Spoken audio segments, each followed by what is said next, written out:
Welcome back to Revenge of the Drive-In. This time we've got a couple of, I want to say action-packed, but that's not really true with Escape from New York. But we've got a couple of action films, Escape from New York and Sin City. I am your host, Patrick, and I am here joined by... Oh! It's Jim. How's it going, Patrick? Hello, Mr. Tarzan. Yeah, you know what? We've got two movies that had music made by the directors of the movie. Oh yeah, Robert Rodriguez is involved in a bunch of different departments. Is that who you're talking about, or is it Frank Miller? Yes. Because that movie has two directors. Yeah, Technically three, because Tarantino, it says special guest director. Do you know which part of the movie he directed? It's the car scene with Clive Owen and Benicio del Toro, Okay. pardon me. Okay. Yeah, that's the only scene, and I was like, okay. Both John Carpenter and Robert Rodriguez did the score for the movies, or at least in part did the score for both of their movies. Yeah, this is with Escape from New York, which is what we're going to start with. This is classic Carpenter with Alan Howarth. In the early Carpenter movies, it's just Carpenter. In the later ones, it's Carpenter and Howarth. Escape from New York is kind of, I guess you'd say it's leaning towards the early stages, but considering Carpenter started pretty good, I mean, ignoring Dark Star, like, yeah. This is kind of in the middle of, like, his classic run when you've got... I actually really enjoy Assault on Precinct 13. Some people would exclude that and say it starts with Halloween. I would say it starts with Assault on Precinct 13 and it goes to, I don't know, Prince of Darkness maybe? I'm not really sure where the cutoff is. When did Prince of Darkness come out? 87? Yeah, okay. I just wanted to make sure fucking Big Trouble in Little China was in there. Oh, yeah, Big Trouble's in there. Big Trouble, I think, has my favorite score out of a John Carpenter movie. Disagree, but that's fine. I prefer this score. I like the mood that this did. I like the synths. Yeah. Synths in score, I don't want to complain about them because when used properly, they sound awesome. But they always have a little bit of like a sci-fi, futuristic feel to them. Yeah. And it works in Escape from New York. Does it work in Chariots of Fire, a movie about the 1912 Olympics? I don't know. I know that's got really famous synth music. That's great. To me, it's very out of place in that movie, but whatever. But yeah, Escape from New York, the year is 1981. No, wait, it's 1997, but before it's 1997, it's actually 1988. Because in 1988, crime has risen 400%. And the solution to this, or at least not really a solution, more just like a Band-Aid, is, you know what, we're going to wall off Manhattan and make Manhattan a prison. Which is also the dumbest idea ever committed to film. Why would you pick Manhattan? Right? Right? I know. It's so dumb, but it's like, it's perfect, though, in a way. Like, it's dumb, but really, really fun. Well, yeah, and I like it. You know, obviously at this point in time in real life and in the movie, the World Trade Center still exists. Yeah, the World Trade Center is heavily featured in the film. Yeah, and then you think, oh, yeah, the World Trade Center is now in a fucking giant Manhattan prison in 1997. Like, why would you choose this place? I don't know. I'm just thinking, so Escape from New York, it's a pretty low-budget movie. It's an independent movie. I think the film is really good about being creative in what they can show of New York and obviously what they can't. A lot of great use of some fantastic matte paintings of the New York skyline. Yeah. There's that scene in the overrun Central Park where the helicopter's coming in, and there's a brilliant matte painting showing like the Central Park West in the background, and then they cut to a reverse shot with the helicopter landing and there's just no buildings. It's like, what are you doing? You're doing a great job with the matte paintings. You just forgot them this shot? Yeah. Well, and you know what else they did really well? They made everything look disgusting and run down. Really well. It actually makes you believe that everything has gone to shit and you are in the abandoned streets of Manhattan. Well, and as you and I have talked about frequently on this podcast, the 1980s, the 70s into the 80s really was a period of urban decay. Mm-hmm. And in New York was hit hard. That's when we talk about it, the grindhouse theaters, the porno theaters on 42nd and Broadway, that area. Like, that area now is so much different than it was back then. And yeah, everything was so much sleazier. Everything was sleazier, yes. It was a beautiful time. Some people watch Star Trek to be like, oh yeah, that's what I want humanity to be like. I watch Taxi Driver for the same purpose, okay? Yeah. I like to pretend that I'm inhaling fumes from cars and my cigarette smoke. And as Joe Bob Briggs would point out, you go to the theater, there's that one theater that's always showing 2 Kung Fu hits, the longest running film in motion picture history. 2 Kung Fu hits. It's every night down at the Rialto or whatever. But yeah, so this is the world that Escape from New York builds for us, and central to this world, of course, is the character of Snake Plissken. Snake Plissken is a former military government guy, Black Ops, CIA, we don't really know. He did something. He was in some capacity, he's probably a killer, like he's a legitimate guy, but he also... What did he rob? He robbed something. He's in prison. He robbed some bank down in Kansas City or something. But now he is being called in because the president has been kidnapped. The United States' first British president, Donald Pleasance, has been abducted. President Pleasance. Air Force One is being hijacked. He's in an escape pod, and we don't see it, but he is abducted. And we learn with Lee Van Cleef going to try and pick up the president. He's got like a homing beacon on him. Mm-hmm. They go to pick him up, and we hear from this weird guy who was straight out of Mad Max, that character. That's exactly what I was going to say. If you were to just look at him, you would expect a wilder performance than what we get from that guy. Romero is the character's name, which I'm curious. He's Romero. There's also a Cronenberg. Oh. I'm assuming they're doing like a horror director thing. I think those are the only 2, other than I will point out, did you catch the president's name? No. President John Harker, which of course Jonathan Harker from the novel Dracula by Bram Stoker. Oh, okay. That definitely went over my head. Did you catch Ernest Borgnine's name? Oh, Cabby? Wasn't that it? What's his real name? Yeah, unfortunately no horror connections with that name that I can think of. But yes, he is Cabby. I was trying to think of a joke there, and I couldn't guess one. I guess the joke is the performance itself, because Ernest Borgnine, I love him in this movie, but he has no idea what movie he's in, and it's beautiful. It's almost like they asked him to show up to set, and he's like, wow, this place looks like a dump. And they're like, yeah, that's it. And he's like, this is crazy.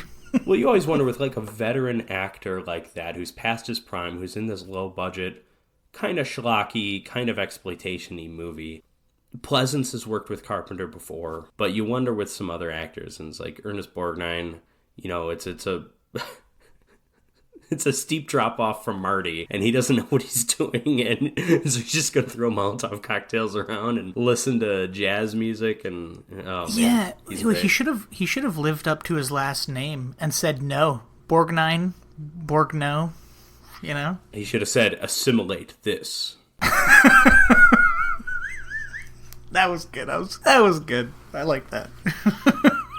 So Snake Plissken, Kurt Russell, of course. Worth noting that this is, I think we today, because Kurt Russell has been a figure in our lives for so long, mm-hmm. we kind of forget that he started as like a Disney star.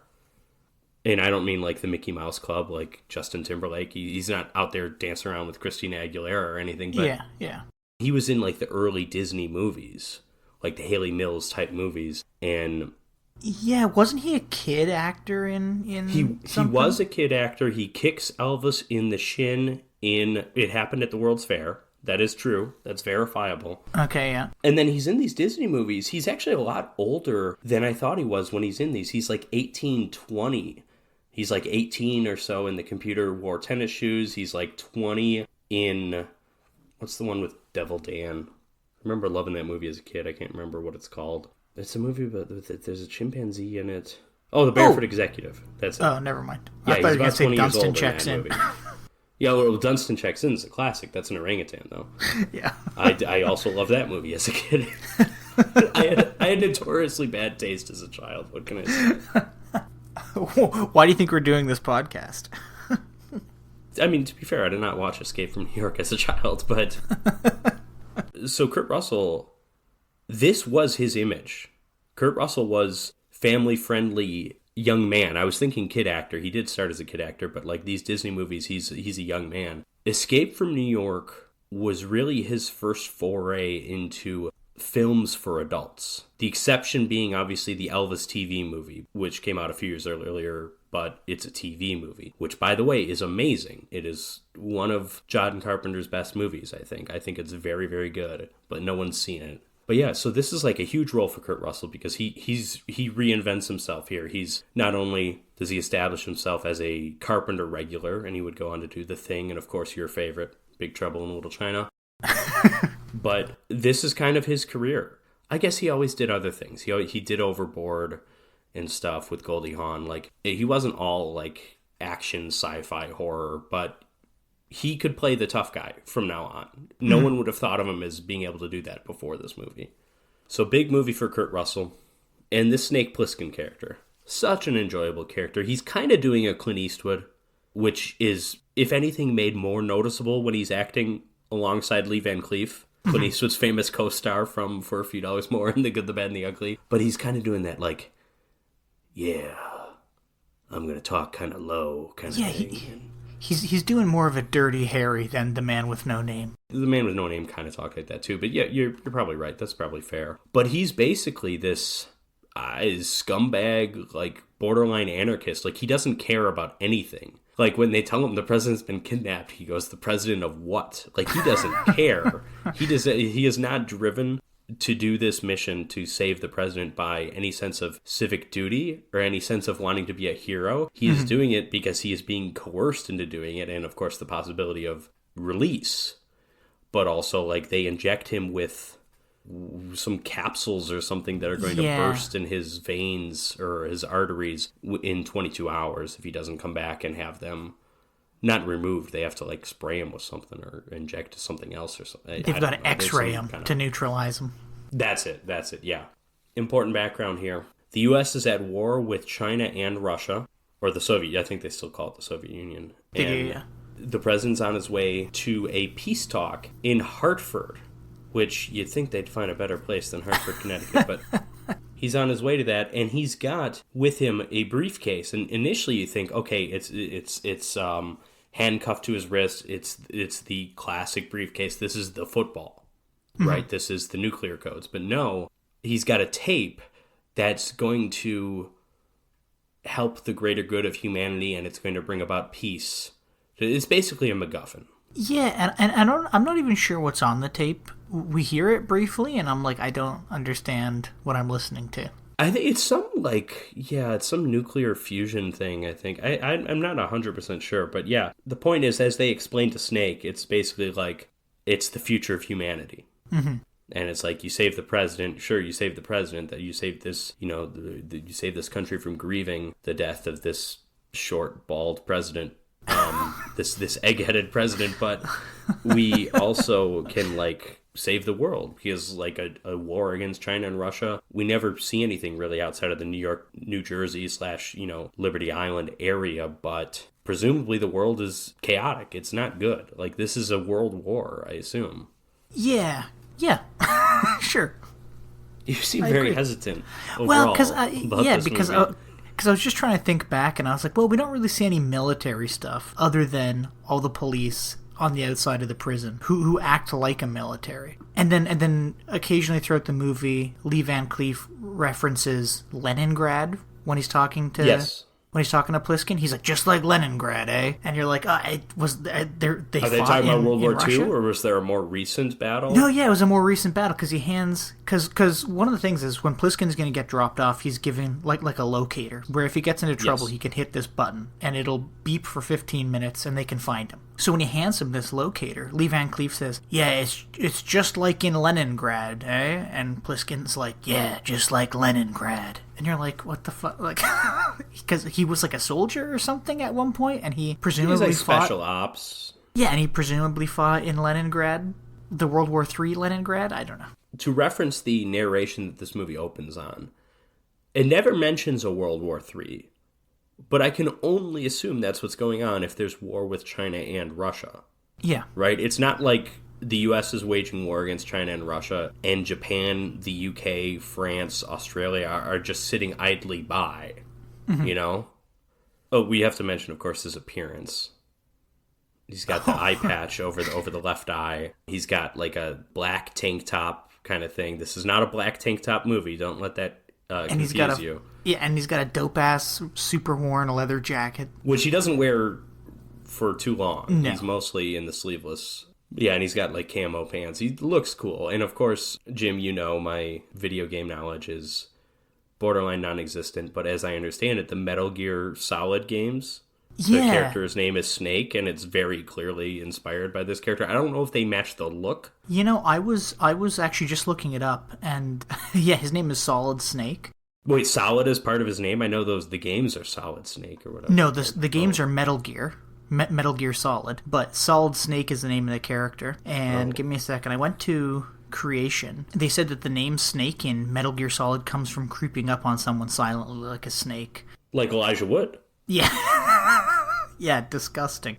It's gotta be Snake Plissken. It's gotta be. I refuse. I refuse to believe. Though I think at first he didn't have an eye patch, and then he got an eye patch. Oh, okay. I didn't know the character had an eye patch. The fact that I don't care if he didn't have it originally. Oh yeah. Okay. They eventually get there's a character named Snake and he has an eye patch. I'm sorry. It's Kurt Russell. You know. Yeah. So, anyways, Kurt Russell, Snake Plissken, he's in this like stealth plane. And they're going to fly him. The drop point is the World Trade Center. He's going to land on top of the World Trade Center. He flies really low for some reason. We do not see many shots of the plane. It's mostly shots of Kurt Russell in the cockpit. And we're talking Slave Girls Beyond Infinity level of production. It's just like a black wall behind him. And there's a little bit of red light coming from the computer screen in front of him or whatever. Anyways, he lands. He has to use like a grappling hook to like stop the plane. And then he's off looking for the president. His first real stop is at like a music hall, and it's a bunch of men in drag, and initially you think it's like only a men's prison. It's a prison, right? But then no, we do meet women. But then of course we meet Ernest Borgnine, who, like almost every character in this movie, recognizes Snake Plissken. He's a living legend. He's a living legend. This is the spaghetti western character. Oh yeah, right. And John Carpenter, like so many other filmmakers, was obsessed with westerns, and I think, again, I think he and Kurt Russell were kind of looking at this character from the same way. They were thinking Eastwood. That you see that in the performance, you see that in kind of how the characters interact with him. Mm-hmm. Ernest Borgnine is this jovial New York cabbie who I guess is in prison. I don't know. I think he just kind of stayed behind. That's what I thought. The impression he's really he does have Molotov cocktails in the back of his car, so maybe he was an anarchist or something. But then Kurt Russell just kind of wanders around. He doesn't seem super determined to do anything. He doesn't really know what he's supposed to do. Well, first he meets Ernest Borgnine because he's following like a heartbeat tracker of the president. Oh, that's right. Yeah, and George Buck Flower. I forgot about the George Buck Flower cameo. Yes, George Buck Flower has the president's heart monitor. So it's after this where the meandering comes in. Mm-hmm. But yes, it's like, oh, Mr. President, and then George Buck Flower, famous homeless actor, is just like, oh, that's right, I'm the president. It's like, it's really good, yeah. Yeah. George Buck Flower. No one played a bum quite like him. So we go from our first British president to our first homeless president in George Buck Flower, or at least our first homeless president since the British burned down the White House during the War of 1812. So again, Snake at this point doesn't really know where to go. At one point he just kind of pulls out a chair and sits down, and then he runs inside a store, or like it's a chock full of nuts, which I think is a kind of a joke about all the crazy people that are around. Yeah, and it was like a diner, but he ran in there because these weird, crazy people were banging on things, but they all started jumping out of the sewers. And then he meets a woman there again who, of course, knows who he is. She gets, like, pulled under the ground, and he starts shooting back. You don't even really get a sense of who he's shooting or, like, what's going on. No, well, but he has a cool gun, by the way. He does, but also that woman was his then wife. Did you know that? Oh, really? Yeah, I forget her name. Susan Hubley. Yeah, he was married to her at the time, and that was her first acting role after she gave birth to their son. The only reason I know this is because I watched this movie on Prime Video, and it was giving me all kinds of tips and tricks. Okay. And speaking of marriages that didn't last, Adrienne Barbeau, appearing in this film, was married to John Carpenter from 1979 to 1984. She had a pretty good part in this movie. The Susan Hubley is in this one scene. Adrienne Barbeau's one of the main players. Yeah, anyways, Kurt Russell's gun, it's like kind of halfway between like a sidearm and what do you call a non-sidearm? Like a two-handed gun? I don't know. Well, it's we have a almost term for a it's sidearm. almost like a submachine gun. It's like a little automatic pistol or something that he's whipping around. Yeah. It's slight ooze. When you see it up close, it's got like, it's a little bit like an Uzi kind of. Yeah. And it's got a scope on it, but it's a cool gun. It's a cool gun. And you realize he's also kind of like, with a gun, he's essentially the strongest man in prison because none of them have not a lot guns. of guns. Yeah, that's right. I am going to do something that I haven't done in a long time. I'm going to look at the Internet Movie Firearms Database to see if I can find anything about it. Shut up! I didn't expect ads. Escape from New York. Okay, what guns are used? So we have Smith & Wesson Model 6.7 pistols. That's Adrienne Barbeau's gun. It's a pistol with the scope. He gives it to her. Yeah. The scope would be absolutely useless because you don't want to hold that pistol close to your face. Yeah, right over your eye. And then, it's a submachine gun, it looks like. It's a modified MAC-10. So it's a submachine gun, kind of Uzi looking, but that's fitted with the scope. Okay, yeah. The cops at Liberty Island have M16s, it looks like. So eventually we see the president kill someone with an M16. Yeah, which is, I think my favorite scene in this movie. That is, again, this movie's dumb. That is, like, one of the dumbest things I've ever seen in a movie when the president kills someone. Number one, the Duke. Yeah, oh my god. So, Kurt Russell, he does all this running around. He's being chased, and Cabby saves him with the cab, and then he throws a Molotov cocktail, and that like gives them time. And then Snake threatens Cabby, and he's like, "Hey, I need to find the president." And Cabby's like, "Oh, well, the Duke's got him. Everybody knows the Duke's got him." And it's like, "Okay, who's this Duke? I got to meet this Duke." But then he has to take him to the Brain first, because the Brain has some kind of working relationship with the Duke. Doesn't work directly for the Duke, but kind of. Yeah, but they have some mutual interests, or the Duke just kind of rules New York. He's a number one. The Duke is the Duke of New York. He's a number one.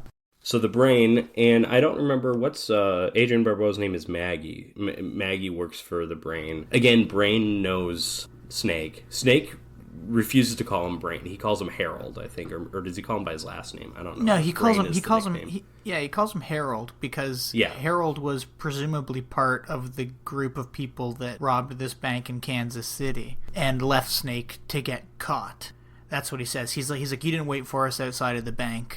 And yet he was convicted and sentenced before Snake was, so I don't know. Yeah, maybe he was caught and Snake joined the army and then he went to Leningrad. I don't know, dude. They let him serve in the army and then decided to arrest him for something that happened 10 years ago. I don't know. Yeah, it doesn't make a lot of sense. But again, this is a movie where they make Manhattan the most valuable piece of real estate in all of the world into a prison. This movie doesn't make sense. Well, also, can we talk about why his name is Snake? He's got a cobra tattoo. Yeah, he's got a fucking cobra tattoo. Or did he get that because his name's already Snake? Which was chicken or the egg? Snake or the egg? Also Snake or the Quentin Tarantino egg out of the snake that he's going to cook sukiyaki in.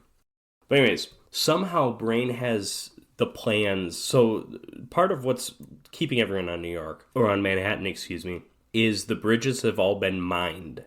We see these mines have fairly minimal effects when we actually see them go off, but for some reason Brain has the plans that detail where the mines are. And the Duke really wants these plans because the whole reason they have the president with them is they are going to march their way across the 69th Street Bridge, which is a fictional bridge, and into their freedom, and they're going to use the president as a hostage. But they need the plans in order to do that, even though Snake doesn't really listen to the plans as he's driving across the bridge. And when the one moment he does listen is when they hit a mine.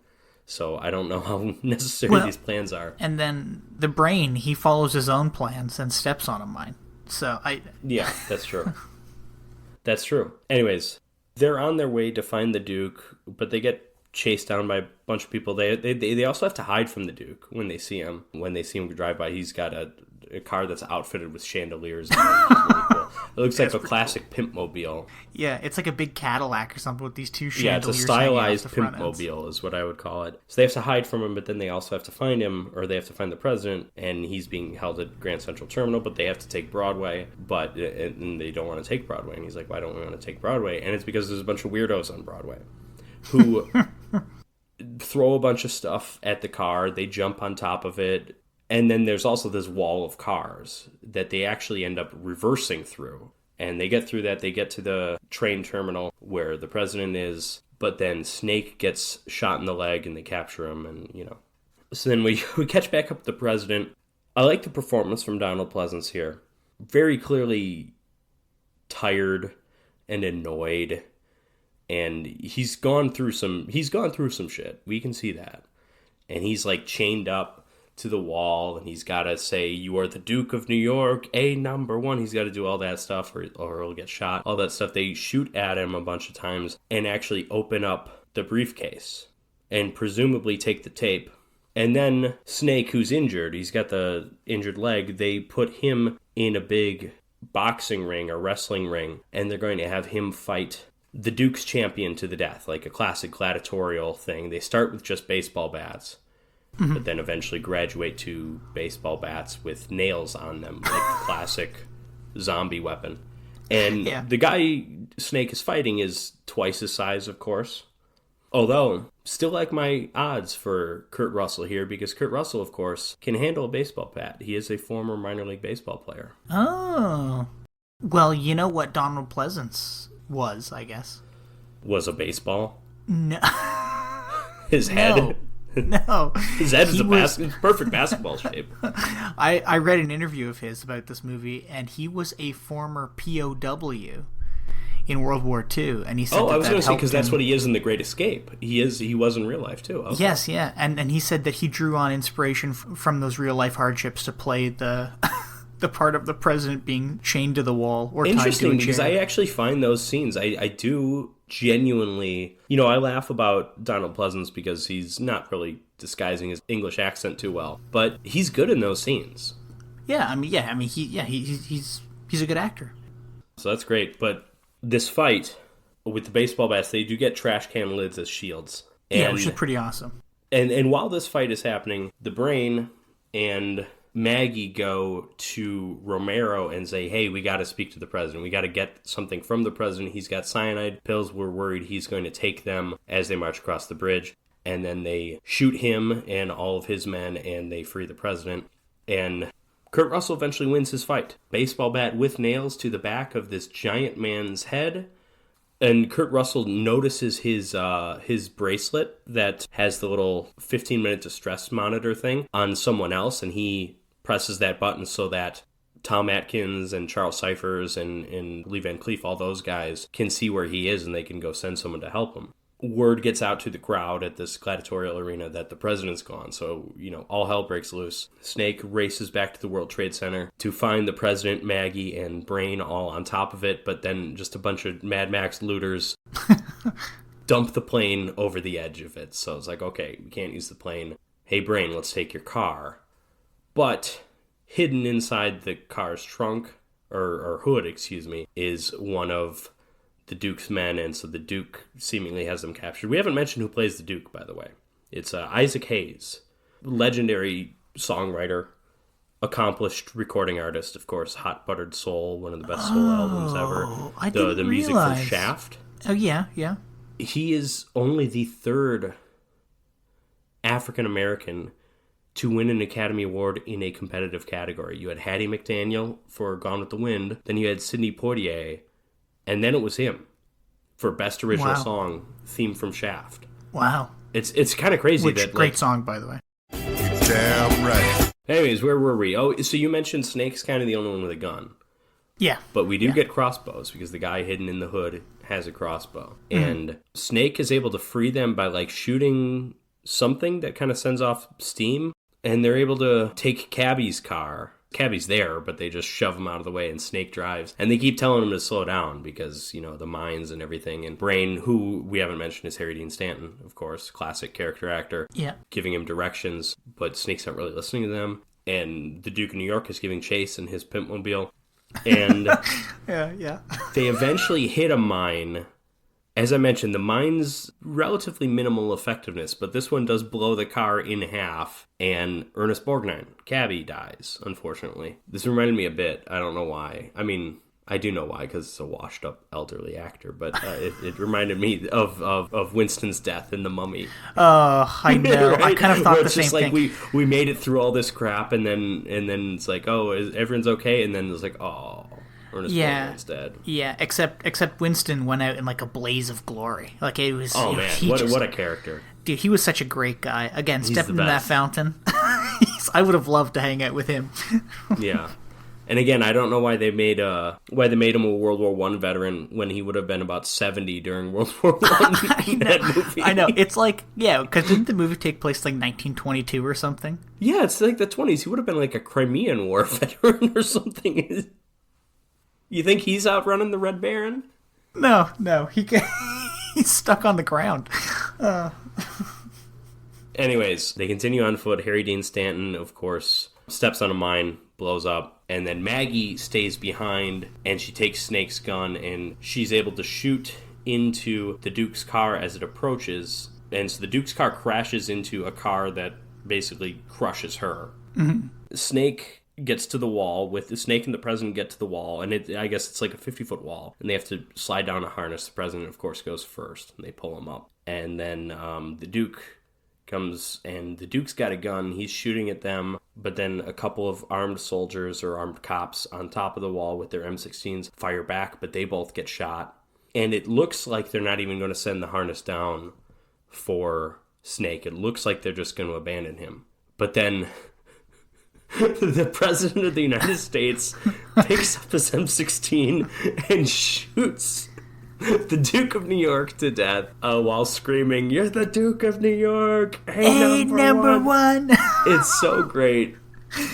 How many times did he shoot him, Jim? Oh, I don't know. He a million times. No, that was an "I shot him 6 times" setup for classic Donald Pleasance. But yeah. Hold on, ask me again. No, no, we're leaving that.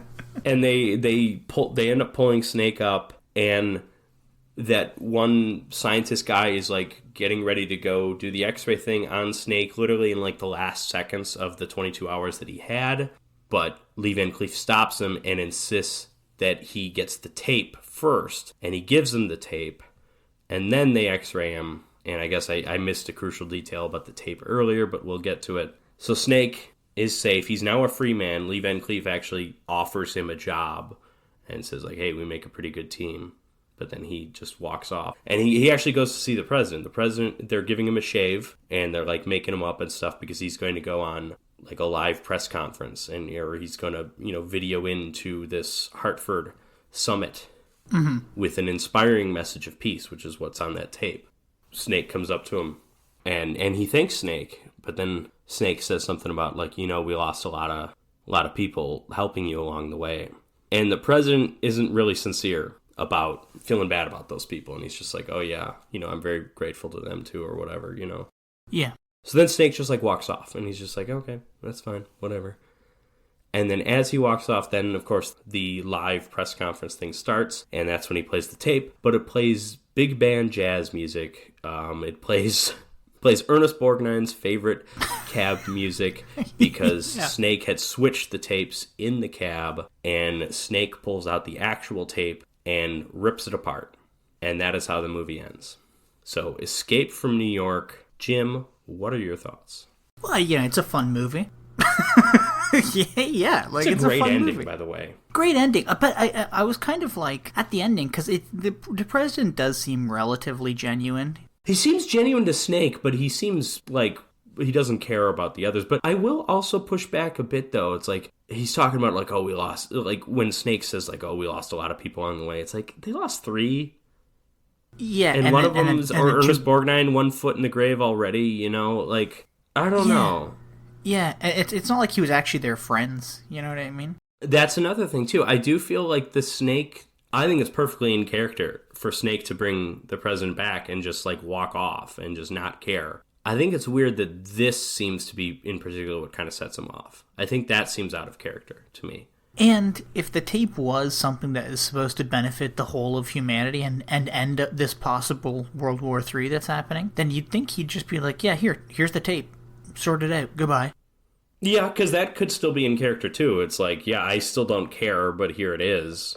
Yeah, it's just, it's an odd ending, but the movie's fun.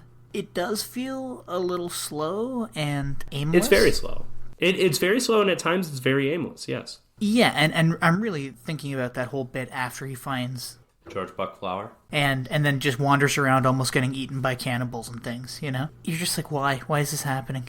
Yeah, and the action, there's not a lot of action in this movie for it to be, it's sci-fi action classic or whatever. The action that we do get, especially in that portion of the film, is kind of lame. It's just like he shoots a few times and we're not even really sure who he's shooting at. It's just kind of like dark figures. And it's like the coolest thing he does is he shoots a hole in a cardboard wall and runs through it. Yeah, well, or he also blows somebody's hand off, which is pretty cool too. Again, this is not John Wick, okay? This is an action movie made, I think, by a director that really doesn't have a sensibility for action movies. I mean, I still think it's a good movie, but I don't think its strengths are its action. I think the strengths, and overall, this movie is greater than the sum of its parts. I think if you look at all these different things in the movie individually, it's like, oh, they're all these things that are like okay. Yeah. But then somehow it all together it works, and part of that's the strength of the premise, because as dumb as the premise is, it is a great premise. President is kidnapped, New York is a prison, or Manhattan is, and it's kind of a Die Hard scenario. Like a relatively normal guy has to go in against all these criminals, and of course, and it's not a true Die Hard scenario because, for a number of reasons, but... You know what I don't understand, though? And again, I'm going to bring up Big Trouble in Little China, because that's my favorite John Carpenter movie. I will say that's a significantly better action film than this. I like the action in that movie is actually good. Yeah, it is, and I can understand how something like Big Trouble in Little China becomes a cult classic, because it's got, like, a weird story. It's got Kurt Russell doing action-y things, doing a very kind of Clint Eastwood in that as well. John Wayne in that one. John Wayne, you're Wayne, right. For sure. It's got, like, kung fu stuff. It's got this magical spirituality thing. Mm-hmm. And it has, like, lots of puppets and monsters and things. And a lot of humor, too. There's not really humor in Escape from New York. Exactly. At least not the same way. But Escape from New York is so slow, the story isn't that complicated, and they managed to kind of drag it out over that hour-and-a-half mark. And I'm not going to say it's a bad movie, but it's nowhere near as exciting or interesting as something like Big Trouble is. And I don't understand how Escape from New York is a cult classic as well. I mean, it's a neat movie. I'm not going to call I would say, first of all, it's not really a cult classic because this movie did fairly well. Really? It's a $6 million budget. It made $50 million. Okay. That's a sizable hit. It's not Ghostbusters. It's not a blockbuster. But it funded Carpenter's next movie. Yeah, The Thing, which flopped miserably, of course, but yes. Which I think is a better movie than Escape from New York. The Thing is John Carpenter's best movie. I don't really think that's up for debate. No, but and again, like, I'm not even calling Escape from New York a bad movie. I'm just saying it's not exciting. It's just a bunch of characters kind of wandering around this desolate, destroyed world. Right. And here's the thing. I agree with everything you said. Mm-hmm. It's not a very exciting movie. It is just these characters wandering around the world. Here's where the movie works. The character and the world. I think those two things are really great. I think Snake is a really compelling character. It's this throwback to the spaghetti western hero. It's the man of few words. His reputation precedes him. Yeah. He's the good guy. He's the hero here, but he doesn't really want to be. And I think Kurt Russell plays that well. I think that character is written well. I think they give him an iconic look too, which doesn't hurt. I mean, look at how much mileage Indiana Jones has gotten off that fucking fedora and the leather jacket. Like, the look is a huge part of that. So we have the character, which is really good, which is better than the movie. And we have the world, too, which is weirdly compelling. So I'm actually surprised how infrequently we've brought up Mad Max here. But this is a Mad Max world. This is not a literal Mad Max ripoff the way some of those Italian movies were. which Italy was also ripping off Escape from New York shortly after this too, so don't worry. But this has these characters removed from the social order. I prefer these characters to Mad Max because Mad Max brings with it the weird performances. Yeah. They have the weird looking characters. I'm okay with weird looks. I draw the line at weird performances. Yeah, I feel you. I don't like, oh, what a day, what a lovely day. I don't like that stuff. I like Romero. I like the weird hair, and he does that weird thing with his mouth at one point, and that's like he's otherwise a fairly normal person. Yeah. I like that the Duke of New York is just straight out of a blaxploitation movie. He's the Godfather of Harlem, basically, in the Fred Williamson movies. I kind of like these characters because as we see how the world functions outside of the usual order, and we're dropped into it from the outside too, so we don't see all of it. We just catch glimpses here and there, and it's like, I guess there's still a functioning cab business. Or maybe he's just doing that for fun. I don't really know. Well, I think part of what makes these characters interesting is that there is a very small spoken backstory, but the majority of it is unspoken.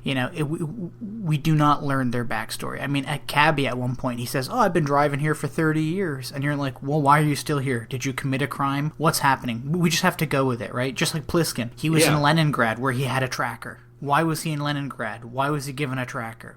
What's happening? Yeah, I choose to believe that Cabby didn't commit a crime. He just refused to vacate when they turned New York into a prison. I think he loves New York too much. Yeah, or again, and then you have, what's his name, Harold? Is that his name? Brain, yeah. When Pliskin's like, oh, long time no see. Yeah, we're old friends. You left me standing there on the curb. It's because of you I got arrested or whatever, Again, we're only getting part of the backstory, and the rest is left up to our imaginations, and we're wondering, well, how did this happen? How come we don't see this? Will we ever see this? Will we find the answers? That's part of what keeps us interested in the characters. And then we don't find any of the answers, though. So if that's... Because that was not necessarily on my mind when I was watching this, but if that's on your mind, were you disappointed by the lack of answers? No. Well, this is one of those movies that I've seen every so often since I was a young kid.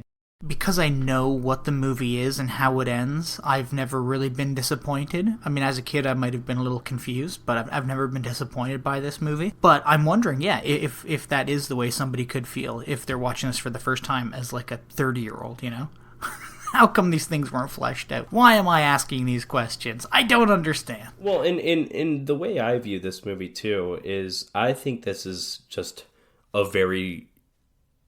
I was almost said very fun, but I'm walking that back because honestly, it's not that fun. No. But it's an effective B-movie. It's a B-movie premise. Mm-hmm. It's done on a high-grade B-movie budget. They make the most of it. They do what they can with the matte paintings, with the effects. They never shoot above their means. It's a movie that lives up to its premise and executes its premise in a fairly satisfying way. I want to see a movie about a president who's kidnapped and taken into Manhattan, and Manhattan is entirely a prison. I think the film pulls off all of the stuff with that really well. You could also, just going back to the ending, not the very end, but I'm talking specifically the moment Donald Pleasance, President of the United States, picks up an M16 and blows away the Duke of New York, okay?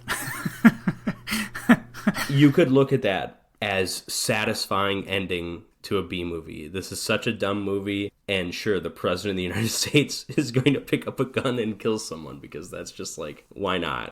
Or you could look at that as being symbolic, especially because the Donald Pleasance performance, Donald Pleasance is not camp in this movie. This isn't Halloween 5 Donald Pleasance.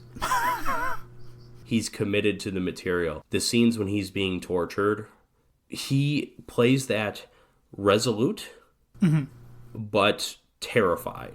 Mm-hmm. And his exposure, even just in 24 hours, to that madness, to not just 80s New York, but to a hyper 80s New York, a New York populated by only criminals and Ernest Borgnine, his exposure to that, even the President of the United States, who is aiming for world peace, even that president can pick up an M16 and blow someone away. Is there something there? Probably, Do I really care that there's something there? Not really, because it's satisfying just to see the President of the United States pick up an M16 and shoot someone. Like, it's so dumb. Yeah. And it's fun in a dumb way. Yeah, I don't know. I'm sure there have been papers written about Escape from New York. Well, yeah, especially because, like, Carpenter, he's not the social commentary master that someone like George Romero is, but he made They Live. Mm-hmm. Yeah. Well, maybe we'll have to look into it on another episode. Or not. So let's talk about another film that is rife with allegory. Sin City, from 2005, I believe. Directed by Robert Rodriguez and Frank Miller. This is based on Frank Miller's comic books of the same name. I think some would call them graphic novels, but again, you and I are not experts on this stuff. But no, I think I've read 2 comic books in my life, and neither of them were by Frank Miller. Okay. Frank Miller, by the way, is the fact that I even know who he is, the fact that I know his name, says something about him as a comic creator. I'm going to go into some detail here, Jim, in as much as I know. Okay. Is that in the 1980s, I think, with some other people, with Alan Moore, there's this kind of renaissance in comics, telling darker, more adult stories. And Frank Miller in particular, he felt that comic books were basically either too wordy or too image-based. Like, he felt it was always one way or the other, and he tried to blend those two in a more balanced way. And the little that I know about comic books that come either before or after, it seems like what's come after has been very much influenced by Frank Miller. Listen, before Frank Miller, Batman was Adam West. Mm-hmm. And now we have dark, brooding, miserable Batman. And, there's tons of comic creators, I'm sure, that are involved in this kind of shift. But worth noting, very influential in his field. Now, it's funny that you bring up that he thought that some comics were too image-based and others were too wordy. Because, again, I haven't read any of his Sin City graphic novels, but I'm wondering if they were as image-based or as wordy as this movie is. Well, that's the thing. So, credit to Rodriguez, to Miller, fully committing to the aesthetic of this film. Mm-hmm. It's not for everybody, but it's very interesting. And they tried to do this with 300, and it looks a lot worse than 300. I wonder if maybe just the black and white looks better. But it's also like Sin City is this neo-noir thing, and so the wordiness that you're talking about is coming about through that narration. And the problems that I have with this movie are just that the stories are just kind of dumb. But yeah, I love this film's visual style, and I like a lot of the noir feel. I still have problems with this movie, but go on. I'm not really sure how I want to approach this movie, so I'd actually want to come back to what you're saying, but I'll just give a brief overview here. This is a neo-noir anthology where there's 5 separate stories, though they're all kind of tied together. Very loosely. Like, some of them are tied together, and many really aren't. Well, like, for instance, our first story is called The Customer's Always Right, Part 1, and then our last story is The Customer's Always Right, Part 2. By the way, you say they're called that. It's not like title screens appear. No, I had to look them up on Wikipedia. I assume these are directly taken from Sin City titles. I believe they are, yeah. The Hard Goodbye is one for sure. Yeah. And The Hard Goodbye is, in my opinion, the highlight of this film. Well, yeah, I agree. So, I guess I'll just read the name. So again, we have The Customer's Always Right, Part 1, followed by That Yellow Bastard, Part 1, followed by The Hard Goodbye, and then after that we have The Big Fat Kill. The big fat waste of time. Yeah. I fucking hated that one, but go on. Yeah, I wasn't a big fan either. And then we have That Yellow Bastard Part 2 and The Customer is Always Right Part 2. And I will say that The Customer is Always Right. They really just feel like bookends. Like, the rest are like proper stories. Yeah. Those are just kind of like tiny little incidents that happen. Yeah. They're little morsels that we get leading into the larger story and leading out of that story. Yeah, this movie has lots of actors. Yeah, some big names. A lot of names that were like, oh, that's a 2005 name. There's a few of those. There's Nick Stahl. There's Josh Hartnett. Yeah. But then a lot of like, okay, Bruce Willis and Mickey Rourke and Jessica Alba, Clive Owen, Carla Gugino. who's like a Robert Rodriguez regular. Benicio del Toro, of course. Yes, Rosario Dawson. Yeah, some big names. And I guess let's start with the visual style. We've got to describe this if someone hasn't seen the movie. This is all black and white, noir style, though it is very stylized. It's Schindler's List black and white. There are occasional splashes of color, mostly red, but obviously yellow too, in some big moments. The only colors you get are red, blue, green, and yellow. Those are the only 4 colors that pop throughout the whole movie. Oh yeah, blue. It's it's Alexis Bledel's eyes are blue. That's right. And it's Benicio del Toro's car as well. Everything is very stylized. Everybody's driving old cars ranging from the 1930s to the 1960s. Yeah, we're going for noir look. When is this story set? Doesn't matter. This is fantasy. I would compare it to like Tim Burton's Gotham City, where it's just like it's kind of its own thing. It's a mishmash of time periods and styles and things. Yeah, so in addition to the black and white, almost everything is like CG, right? There's like very little physical sets. Yeah, or some of it appears to be like cutouts, while other backgrounds appear to be CG. There's lots of CG car drive.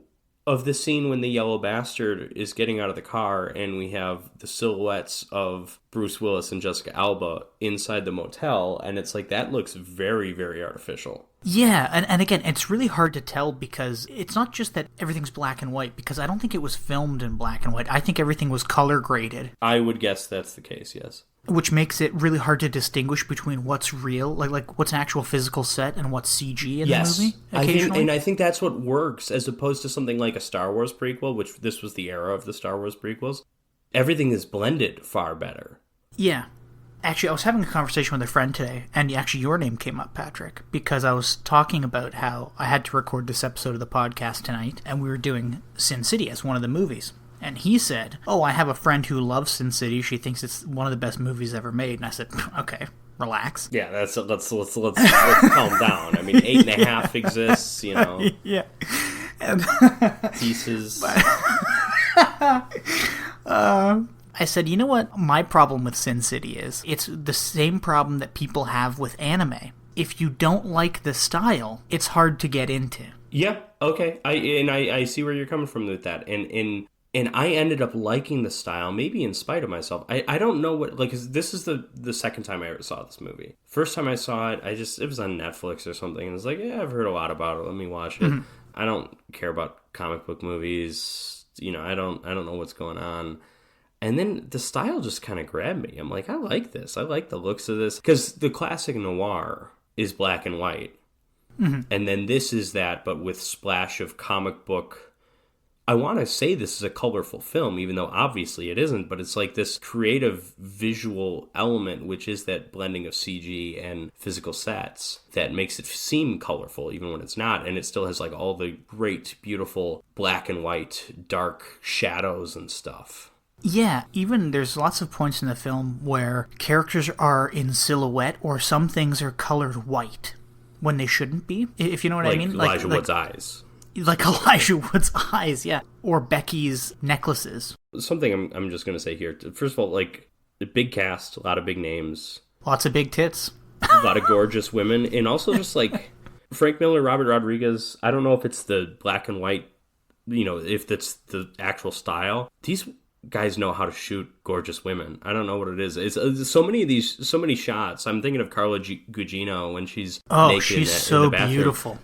That reminded me like the opening of a Bond, a Bond credit sequence. That's what it looked like. This entire movie kind of reminded me of those credit sequences. There were a lot of shots specifically centered around women where you could almost print that and hang it on your wall as like a high art piece. Yes, well, anyways, we've spoken about the style. If you're listening to this and you don't know what it looks like, I'm sure when Patrick puts this up on YouTube... Images. Yeah, exactly, or Google a few images. The first story, very briefly. Customer is always right. There's like this woman in a red dress, beautiful red dress. Everything else is in black and white. She's on the balcony of this ritzy-looking building, and this man comes out, offers her a cigarette, and kind of asks her, is something wrong? You look to be troubled. Are you running from something? And she's like, I am. And she kind of tells part of her life story in a very kind of secretive way, and then this guy pulls out a pistol and shoots her in the gut and kills her. Turns out he's a hitman, and she was right to be running from something or someone. He's the salesman, she's the customer. Exactly. That she had hired him. Oh, really? Is that how that... Yeah, because she's running from something. Something worse than death is about to happen to her. Oh, I thought he was just like a hitman for hire kind of thing. I didn't think so. I thought, whatever. I don't know. Anyways. Why is she the customer? If it was, I don't know. Maybe I'm wrong. What the hell do I know? All I know is Josh Hartnett killed someone. And then we get into our first story where we have Bruce Willis, which just kind of made me feel sad because of Bruce Willis. Because he's not doing well, yeah. And he's not doing well in this movie either. He's got some health problems. No, but he's great, which, out of all the stories, I do like the Mickey Rourke story. What's it called again?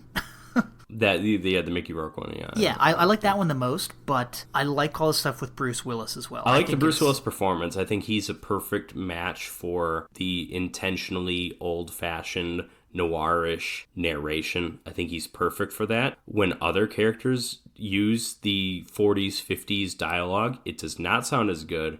Like Clive Owen. Clive Owen, sure. I was going to say Michael Madsen. When Michael Madsen says, hey, slow down, Bruce Willis, you got a bum ticker, I wanted to punch him in the face. Fortunately, Bruce Willis beat me to it. But, Michael Madsen? Yeah. More like Michael Badson. No, Michael Madsen, first of all, what happened to that guy? How many packs of cigarettes did he chain smoke to sound like that? He sounds like William Smith in Get Even.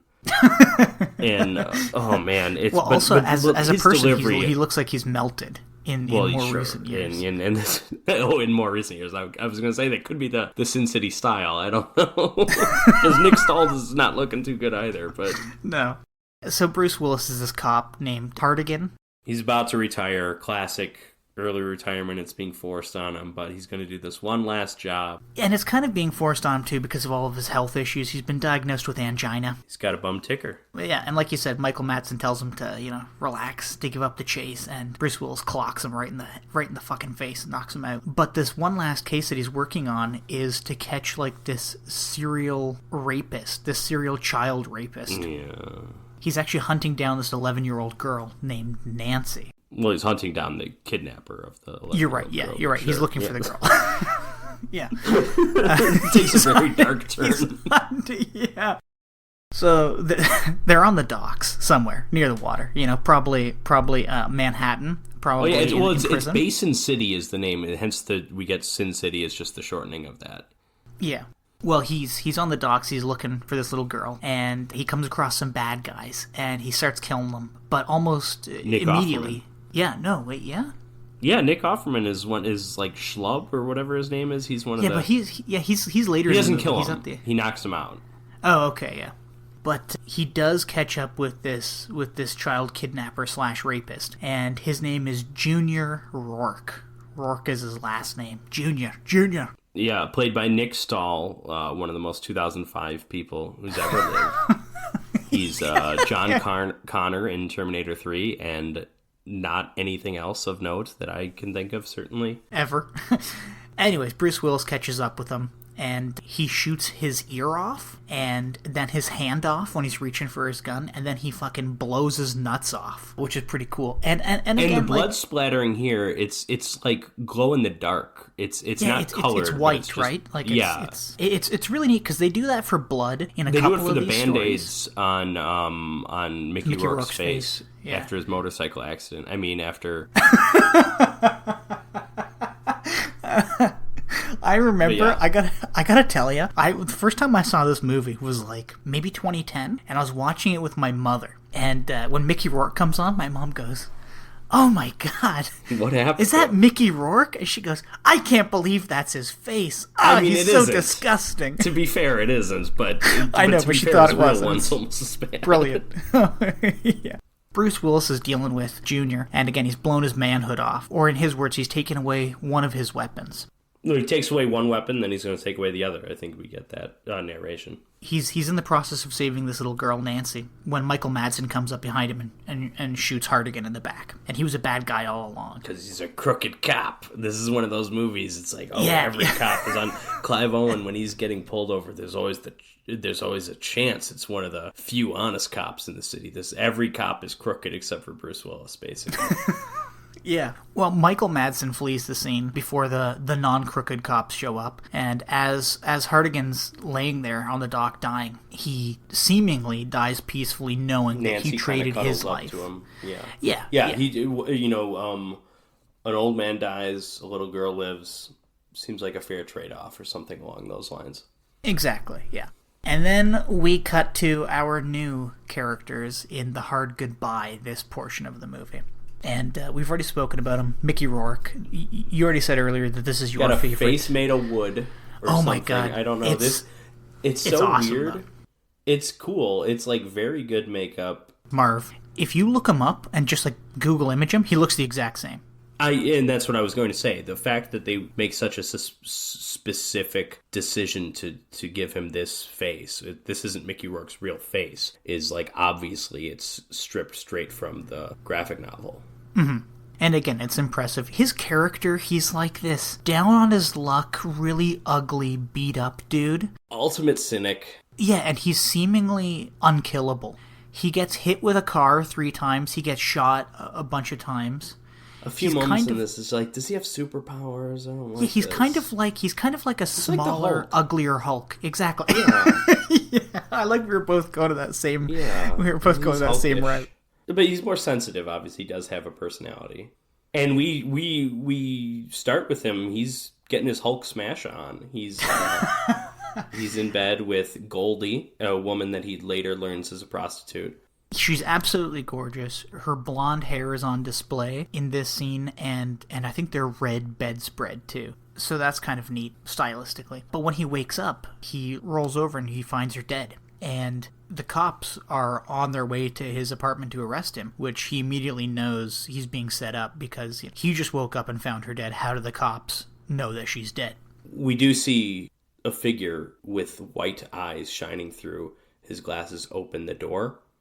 Yes. And you can tell it's Elijah Wood. Which it's that little boyish mouth. Yes, it's very. Even though we can't see his eyes, which are probably Elijah Wood's most distinctive feature, it's like, oh, that's Elijah Wood. Well, and then after Marv wakes up, and I think this might be one of the most beautiful women I've ever seen on screen. He goes to his parole officer's house. Carlo Gugino. Okay. Well, I mean, he busts out. He kills a bunch of cops. Steals a car, does all that stuff. That's right, I forgot Then he ends up with Carla Gugino, a figure straight out of a James Bond title sequence. She's just absolutely gorgeous. She's his parole officer, so here we learn he's like an ex-con, and he's sitting in her bathroom. He's come to get more medication, and I guess he proclaims in this movie that she's a dyke, and she's seeing her like this. Her girlfriend is like this therapist or something, or psychologist or something, and she's giving her these medications that she can then give to Marv, and I guess it helps him with some kind of a mental issue he's having, and like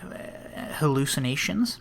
Lucille, I think that's her name. She says, hey, maybe this Goldie thing and maybe this cop thing didn't really happen. Maybe you just haven't been on your meds in a long time. Maybe you should relax a bit. So he goes to a bar, to a strip club, and he's just hanging out, having some drinks, and then he is approached by these 2 hitmen who ask him to go outside, and he beats the ever-loving shit out of them. And then he asks one of the hitmen, he's like, who sent you? Who killed Goldie? What's going on? And then we just cut to him terrorizing different people. Dragging one as he's speeding down the main street. Yeah, which really looked like a panel out of a comic book. It absolutely did, yes. Because he's got like his face like pressed against the road. He's driving like 100 kilometers an hour, and his legs are flying up in the air behind him like he's being hung from like a heavenly cord or something, He does wind up at this church in the confession booth to speak with like this corrupt priest. He learns from this priest that the person really behind all of this is Cardinal Rourke, who is part of the Rourke family. Yeah, weird. Yeah. Who Junior to, Rourke again, you know, and he's behind all of this. So Marv kills the priest and leaves, and as he's about to hop into his car, a woman who looks exactly like Goldie swings by in her car and runs him over 3 times, knocking him into the air. And he gets up off the ground and he goes, that can't be Goldie. That was just a hallucination. So Marv goes to the Rourke family farm, I guess, where he's attacked by creepy Elijah Wood, who sneaks up right behind him. As he sneaks up behind him, Marv goes, this must be the guy that killed Goldie, because I didn't even hear him sneak up behind me. So creepy Elijah Wood knocks him out. When he wakes up, he's locked in the basement with Lucille, and she's naked. Yeah, do we see her wearing clothes ever in this movie? She puts on a bathrobe. Yeah, she puts on a bathrobe in the bathroom. So Marv takes his coat off and puts it around her. And she's like, creepy Elijah Wood is terrible. His name's Kevin. And she's like, creepy Elijah Wood is terrible. He eats women. And then the camera pans up to the wall. And there's like 5 women's heads mounted on the wall like deer heads. And then she says something like, he's so awful, he made me watch while he sucked the meat off of my fingers. And then she pulls out her left hand and it's just a stump. Like he's eating her hand. Why did he kill Goldie? He didn't eat her. Yeah, unless he ate her off screen. Right? I mean, come on. That's the entire reason he kills people. Oh! I'm jumping ahead here, but Goldie had to be killed because she was sleeping around with the clergy. No, you're right. Cardinal Rutger Hauer. So, going back to our Hulk conversation, creepy Elijah Wood starts to run away, and fucking Marv just rips the bars out of the window, and him and Lucille crawl out, but they're almost immediately met by a group of corrupt cops, who Lucille doesn't really know this. She's like, I'm his parole officer, here's his gun, we're trying to get to the bottom of this case, and they just mow her down. So Marv kills all of them except for one, who he questions before killing, and this cop says that Cardinal Rourke arranged for Goldie's murder because she's a hooker who was sleeping with a lot of the clergy. And again, I guess it's at this point that you're kind of like, oh, this movie's all about corruption of the higher ruling classes. Yeah, I mean, we even cast a person named Powers as one of the villains. Yeah. Yeah. Marv goes to Old Town, which is where all the hookers hang out, and he's going around asking about Goldie, but he's captured by her twin sister, Wendy. And when Wendy realizes that Marv didn't kill Goldie, that he's actually tracking down who did kill her, she decides to help him, and the two head back to the farm where Marv traps and quarters Elijah Wood before letting his dog eat him, which is pretty disgusting. Yeah, Elijah Wood's dog. Yeah, because Elijah Wood's dog would get fed the table scraps, basically.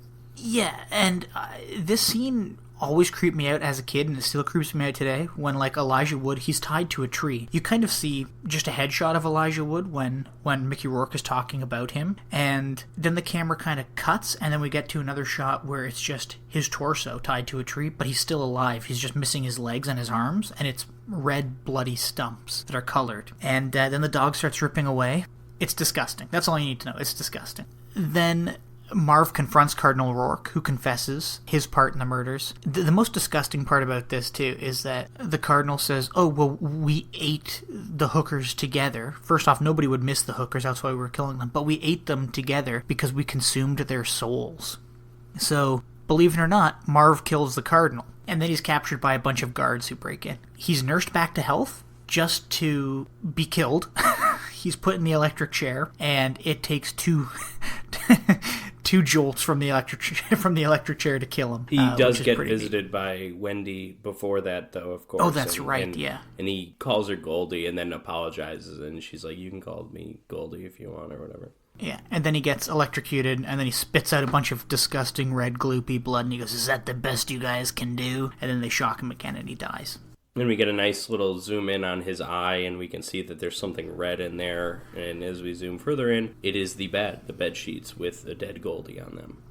Yes. Or dead him and a dead Goldie, I believe. Yeah, true lover's death, or whatever. And then here's the most annoying and boring story. Oh my god, Next, yeah. The big fat kill. I'm going to just gloss over this, I think, if you don't mind, Patrick. It's this bit stars Clive Owen and Benicio del Toro and Brittany Murphy and Rosario Dawson. Yeah, a bunch of attractive people. And Benicio del Toro. Yeah. Yeah, actually, I like him a lot. Who, by the way, does not look like Benicio del Toro in this movie. They give him... It's much more flattering makeup than Mickey Rourke has, but they also again, I'm assuming in a faithful recreation of this character's look. He looks like kind of like Antonio Banderas in Desperado. He looks like a man whose hair is constantly wet and like over his face. Gets dunked in a toilet. Yeah, in a piss toilet. So why did you hate this story? Was it the offensive Irish stereotypes? No. That offended me. No. No, I'm kidding. I make more jokes about that stuff than anyone. I think I didn't like this story because it wasn't hard to follow, but they were just cramming so many characters into this story. Mm-hmm. It just felt like they could have cut out a lot. It also felt like it might be the longest one. Like, if you take the 2 Bruce Willis segments, probably longer than this, but this is probably longer than either Bruce Willis segment, right?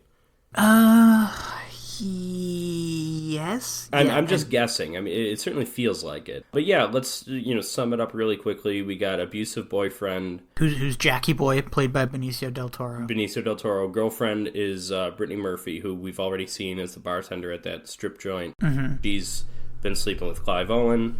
Mm-hmm. Benicio del Toro and his boys come in. He hits her. Clive Owen dunks his face in a pee toilet. In an unflushed toilet and threatens him, and then he takes off to go chase after him, basically to make sure that he doesn't hurt anyone. And he drives into Old Town where all the hookers are, and where it's explained that they are the law. Yes. And he tries to pick up Becky in the movie, and I forget the actress's name always. Alexis Bledel. And she turns him down. And then Miho. Yes, yeah, with a couple samurai swords. Yeah, I mentioned the offensive Irish stereotypes. How about why are Japanese people just superheroes to people like Quentin Tarantino and Robert Rodriguez? So you know what? And here's the thing. And I thought if Tarantino was going to direct a full story, that this would have been the one. Well, yeah, but he didn't direct a full story. But he did direct a scene from the story. You told me. Exactly. Yeah. But Miho swoops down, she kills everybody. Benicio del Toro is last to die, and he kind of dies in the most brutal way. Miho plugs his gun up, and he goes to fire at Clive Owen, and the gun just ejects and hits him in the skull, killing him, kind of. Miho has to slice his throat open for him to actually die. Turns him into a Pez dispenser. It's at this point that they realize that Jackie Boy is actually a hero cop named Iron Jack. I just love these like noirish names. I know, but it's so cool, Iron Jack. Like I'd love somebody to call me. And again, Iron how is Jim. Powers Booth a real name and not one of these fake names? So they're like, oh Christ, we gotta hide the bodies and make it look like they were never here, because if the cops find out that we killed this hero cop and some other cops, if the cops find out that we killed these hero cops, the hookers running Old Town are going to be attacked by the cops, and the mob is going to be brought back in, and there's not going to be a truce anymore between the cops, the hookers, and the mob. Yeah, I thought they were worried about the cops, but they're really worried about the mob. Yeah, because I guess confusing. The mob plays well with the cops, and the ladies don't play well with the cops. Also, Rosario Dawson is like the leader of the hookers. We haven't said that. Yeah, and what's her character name? Gail or something? Clive Owen packs all these bodies in a car, starts driving them to some tar pits. He runs into a cop on the way there, but the cop's a good cop, and he goes, you got a tail light out. Just get it fixed later. And Clive Owen's like, great, thanks. But in the front seat with him is dead Benicio del Toro, and Clive Owen keeps hallucinating that he's talking to him. And eventually the car runs out of gas, and they gotta push it to the tar pits, and just as he's like a stone's throw from the tar pit, some Irish IRA guy pops up out of nowhere and shoots Clive Owen in the chest. And then the IRA are working for the mob, and they're here to collect Iron Jack's head to take it to the mob, who are then going to give it to the police and say, hey, look, these are what those dumb hookers did. But Clive Owen isn't actually dead. It was Jack's badge in his pocket that stopped a bullet. So he gets up and kills a bunch of IRA guys, but then an IRA guy throws a grenade and catapults the car and Clive Owen into the tar pits, and then they cut off Iron Jack's head and they run away with it. But then Miho shows up and saves Clive Owen from drowning. So then they get into a car with another hooker and chase all the IRA down, and they try to get the head, but then the cars crash, and then everybody starts shooting each other, and then one of the IRA guys, he jumps into the sewers, and he sets off an explosion, and lots of people are dead, and then Michael Clark Miho Duncan goes is flying. threatening Rosario Miho Dawson. goes flying, and Clive Owen goes, I don't know if Miho's alive or dead, but I gotta go to these sewers to get this goddamn head. Because I want these hookers to be hookers, and I want the cops to stay doing their cop things. Then then he goes down to the sewers, and there's an angry IRA guy with scars on his face, and he's like, I don't use guns, I use explosives. And bang, and then an explosion goes off in the water. And then Clive Owens goes, I don't know what to do. And then Miho magically shows up behind IRA man and stabs him in the back. And then Clive Owens goes, he's gonna make her feel it. Or she's gonna make him feel it. And then she twists the knife, and then they get the head. And then they go rescue Gail, Rosario Dawson, the head of the hookers, the hooker head. I mean, they've got Jack's head. They've got someone else's head. Yeah, so then Jackie Boy's head. They go to rescue Rosario Dawson From and Michael she's with Clark the mob. Duncan. And he's got a golden eye, Yes. but not like James Bond. That. But he's got a golden eye, but not like James Bond. He's just in this movie. Becky, she's a turncoat. She's a bad bitch, and by bad bitch, I don't mean she's cool. I mean she's a bad hooker. She sold out all the other hookers because her mom is sick or something like that. I don't know. So then Clive Owens, he's got the head, and he's like, "I'll trade you the head for Miss Dawson there." And they're like, okay. And he throws them the head. And then dumb Becky, she goes, why is there duct tape over the mouth? That shouldn't be like that. And then Clive Owens goes, you're right, you dumb cunts. And then he blows up the head, killing a couple guys. But then a bunch of hookers show up on the rooftops. And then they just kill the whole mob. This was the moment I realized I hated this episode, when it's just shots of the hookers with machine guns on top of the roof shooting. I'm like, this is dumb. Yeah. This is so dumb. Yeah, but that's the whole story. That one's done. It's dumb. And let's move on. So then you have the Yellow Bastard Part 2, which is great. It's more literal this time around. Exactly. I don't know why that made me laugh so hard. It is, yeah. We catch up to Hardigan. He's not actually dead. He's just laying in a hospital bed, and he's being fixed up. But when he wakes up, Senator Rourke, the big bad Senator Rourke, whose family's Played causing by all this Powers mischief. Booth. Great fucking name. The bad guy from Sudden Death, one of the greatest films ever. Also, probably it's either him or McShane were my favorite actors on Deadwood, but he's fantastic on that show. Oh, that's where I've seen him. Yes, okay. Yeah, he's great. Coolest fucking name, too. Yeah, well, he's playing Senator Rourke, again, whose family's causing all this mischief all over. Although they mentioned Cardinal's really the ringleader. They said something like he had the power, he could have been president, but he went on to be a cardinal. He even made his dumb brother a senator or something. So, like, Powers Booth is probably an idiot. Yeah. Powers Booth's son, of course, is Junior, who's even dumber. And now Yellow, but we'll get to that in a second. So the senator's at the By the way, this is I've seen two films involving Nick Stahl, this and Terminator 3. In both films, he is neutered, either chemically or physically, because famously in Terminator 3, when he's trying to take medicine, Claire Danes informs him that he's taken pills that chemically neuter dogs. And then here, he gets neutered twice. He does, yeah. Yeah, well, the senator is talking to Bruce Willis, Hardigan, and he goes, hey, 'cause of you, my son is dickless and brain dead. And I'm spending as much money as I possibly can to heal you up and repair your heart so that I can frame you for raping Nancy. And you'll spend years and years and years in jail, perfectly healthy. Also, to be fair, I don't think Nancy was raped. No, she wasn't. Yeah, well, there's a line which is kind of odd, hearing an 11-year-old girl say this. In order for him to get it up, I guess. Yeah, well, also in this movie, this next scene, Bruce Willis is talking to Nancy, and he's like, I'm going to go to prison, they're going to frame me for raping you. And she's like, no, I'm still a virgin. I can prove it. I'll tell them that you're safe. And he goes, no, I'm just going to go to prison, don't you worry. That relationship arguably gets creepier. It does, yeah. Not arguably, it does get creepier. Well, it's arguable because at least she's of age later. Yes. Yeah. Yeah, you don't see a lot of love stories between a daughter figure and her father figure in films. Ew. Hardigan's thrown into prison, and 8 years pass, and Nancy said she was going to write letters to him, like, all the time. And she does. Over the course of 8 years, she writes regular letters to him. And she uses the name Cordelia, the King Lear character, the daughter who was banished from seeing her father. And again, it's weird that it becomes romantic, because we're setting it up as father-daughter, and then it takes a hard turn. Yeah. One day in prison, he just stops getting letters from Nancy, and he's trying to figure out why, and then he looks up in his cell, and he sees this disgusting, like, malformed yellow man who stinks of, like, I don't know, he just says he just stinks. And the yellow man punches him in the face and knocks him out. And when he wakes up, there's one of Nancy's envelopes on the floor of his cell, but with a severed finger inside.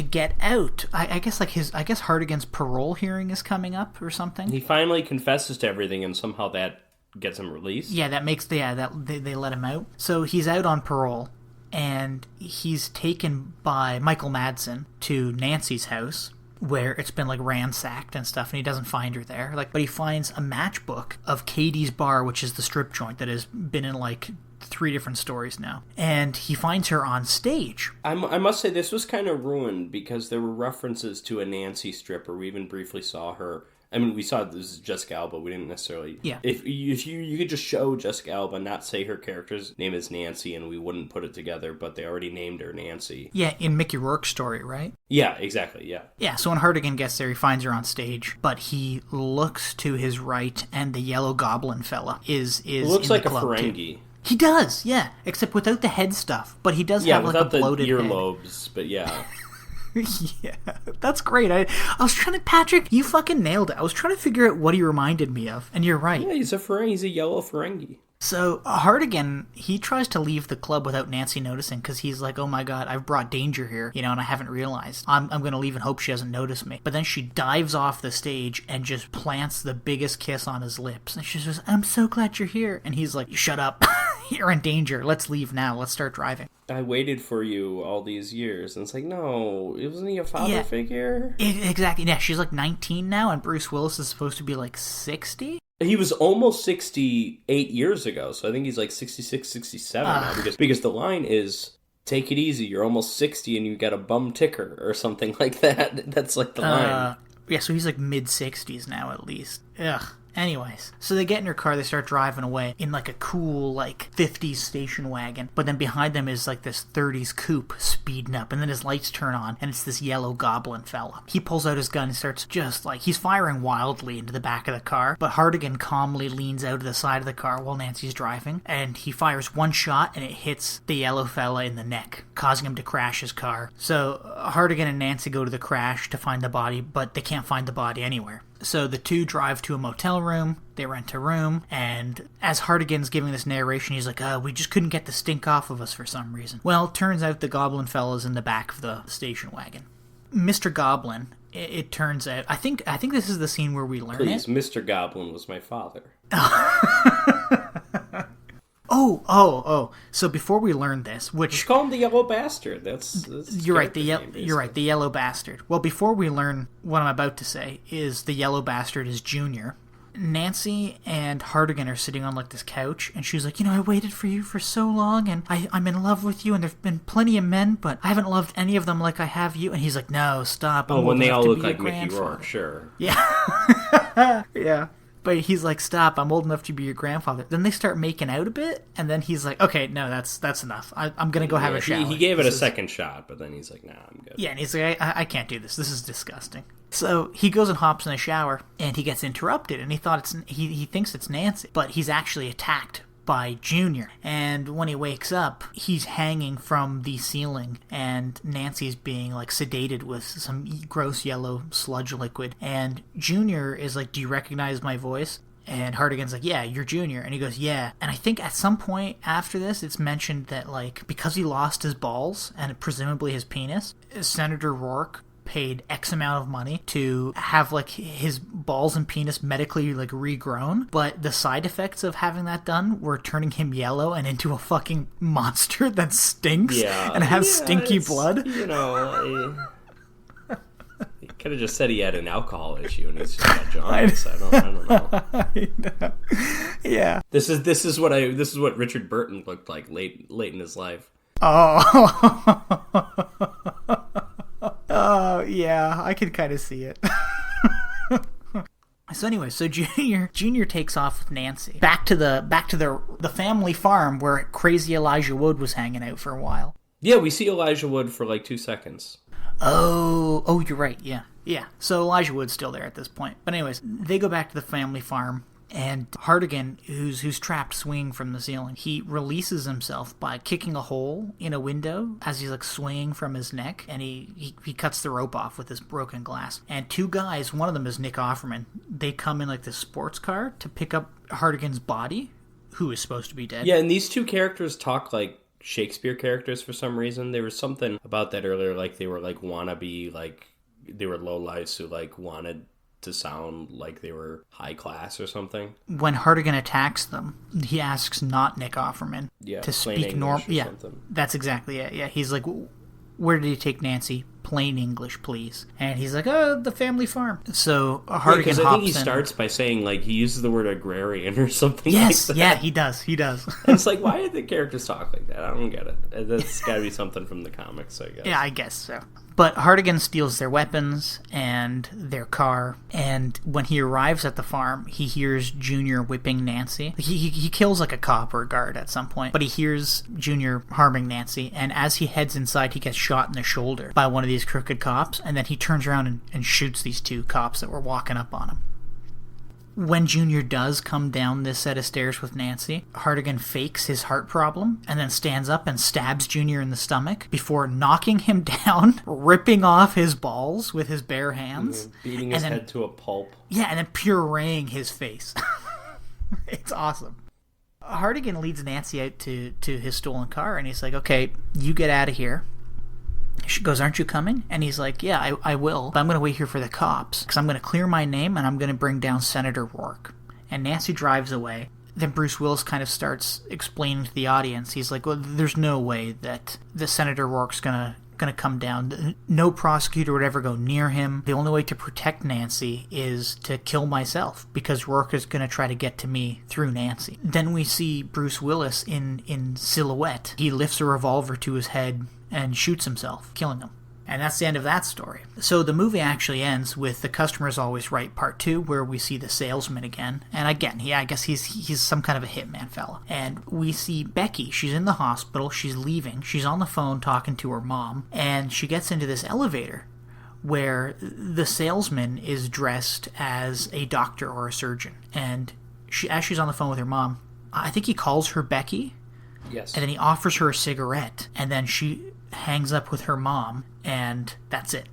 So presumably he kills Becky, and she deserves that death because she's a bad whore. A bad, bad whore. And that's the end. Hey, I can't say that. I don't know what she charged. Yeah. But yeah, so that's the end of Sin City. Patrick, my friend, what did you think? I liked the movie, but I couldn't help but feel that each story was kind of dumb. I liked the visual style for the most part. I liked the storytelling. But it's like, let's focus on the Marv story, which you and I both have said is the best one. What was the name of that, just to get it properly? The Hard Goodbye. The Hard Goodbye is the best story, and yet it's like all this intrigue. Okay, I'm being framed. We've got the silent killer. I got to figure out why he did this, who he is. Oh, it's just a cannibal. That's it. It's just a cannibal who doesn't make a sound. And has Black Panther finger claws. Yeah. Like, that's, like, you have this, like, fun character in Marv, and you have all this intrigue, and then it just, like, it doesn't add to anything. Actually intrigue. Like, the story gets dumb as it goes along. The Yellow Bastard stories, like, talking about them together, starts very promising.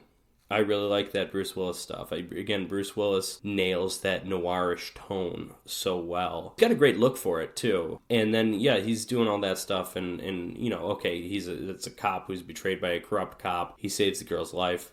8 years later, still tries to save the girl's life. A little weird that she's now in love with him, even though he's basically a father figure. But it's just like, it's just, again, it's the same character comes back and tries to rape her again. It's like, can we get something better here? I assume they're directly taken from the graphic novels, but when you have those stories, which are the strongest stories, but they're not great stories when you boil down to it, and then like when you get to the other ones, Customer's Always Right really doesn't add anything. It's just kind of bookends. The real weak point, of course, is the Clive Owen one.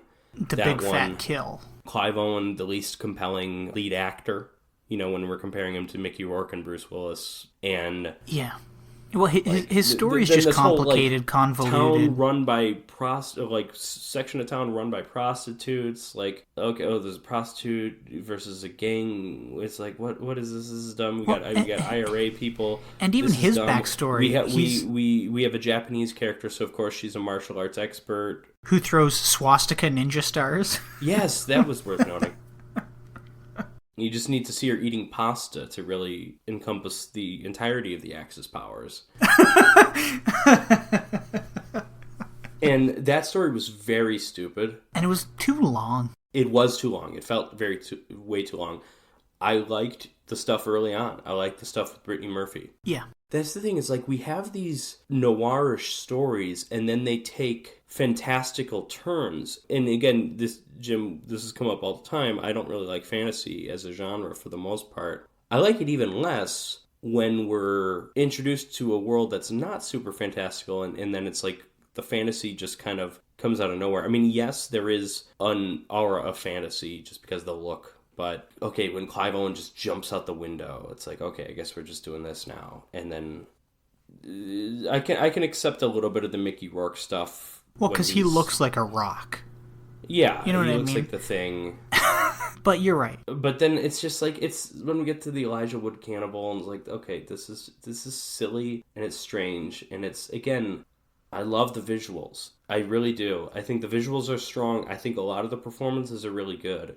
But this film mixes noir and comic book silliness in a way that I don't really like. I totally understand what you're saying. And going back to something I said earlier, you either like or do not like this movie for the style. Same with like anime. Most people don't like it because they say, I don't like the style. I don't like that look. I think I find it pretty easy to just go with the flow with a very outlandish story or outlandish aspects to these rather grounded stories. And so then when it comes to a movie like Sin City, I don't mind just going with it.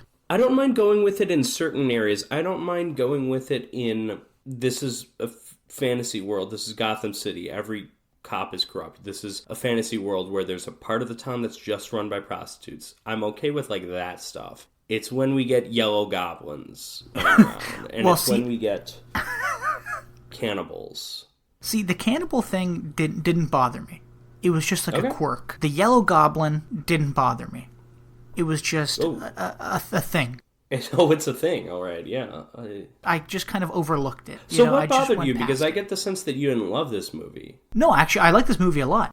No, I knew you liked it, but like you're not singing its praises. Because I think it's kind of a hard movie to do that with, because I think it is a polarizing movie. Like, because I could say I liked the art style a lot. Yeah. I think the acting by most people was fantastic. Everyone but Clive Owen, exactly. I'm tempted to say.